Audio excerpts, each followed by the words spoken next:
Rizkiku ada di langit, bukan di tempat kerja. Belajar tawakal kepada putri 10 tahun.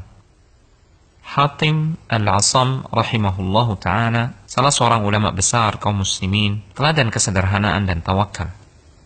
Hatim rahimahullah suatu hari berkata kepada istri dan 9 putrinya, bahwa ia akan pergi untuk menuntut ilmu.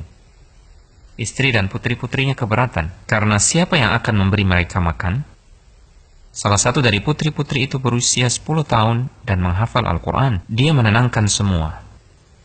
Biarkan beliau pergi. Beliau menyerahkan kita kepada Zat yang maha hidup, maha memberi rizki, tidak pernah mati.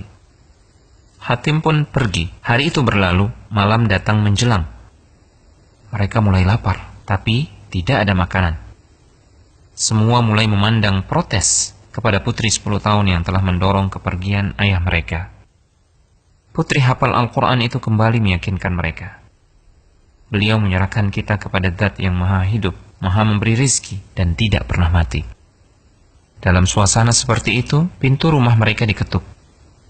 Pintu dibuka, terlihat para penunggang kuda. Mereka bertanya, "Adakah air di rumah kalian?" Penghuni rumah menjawab, "Ya, kami memang tidak punya apa-apa kecuali air." Air dihidangkan, menghilangkan dahaga mereka. Pemimpin penunggang kuda itu pun bertanya, "Rumah siapa ini?" Penghuni rumah menjawab, "Hatim Al-Asam." Penunggang kuda terkejut. "Hatim, ulama besar kaum muslimin?" Penunggang kuda itu mengeluarkan sebuah kantong berisi uang dan dilemparkan ke dalam rumah.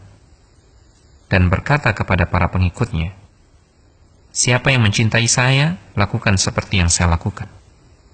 Para penunggang kuda lainnya pun melemparkan kantong-kantong mereka yang berisi uang.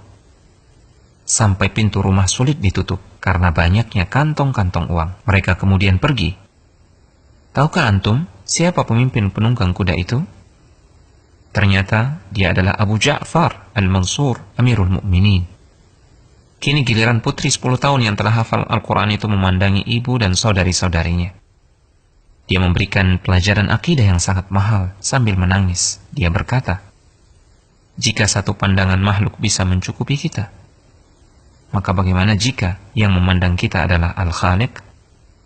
Terima kasih nak, kau telah mengingat kami yang dominasi kegelisahannya hanya urusan dunia. Hingga lupa ada Al-Hayyur Razzaq, hingga lupa jaminannya.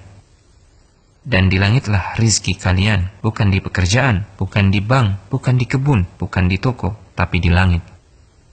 Hingga kami lupa tugas besar akhirat. Duhai Allah, janganlah engkau menjadikan dunia sebagai kegundahan terbesar kami." وَفِي السَّمَاءِ رِزْقُكُمْ وَمَا تُوعَدُونَ فَوَرَبِّ السَّمَاءِ وَالْأَرْضِ إِنَّهُ لَحَقٌّ مِثْلَ مَا أَنَّكُمْ تَنطِقُونَ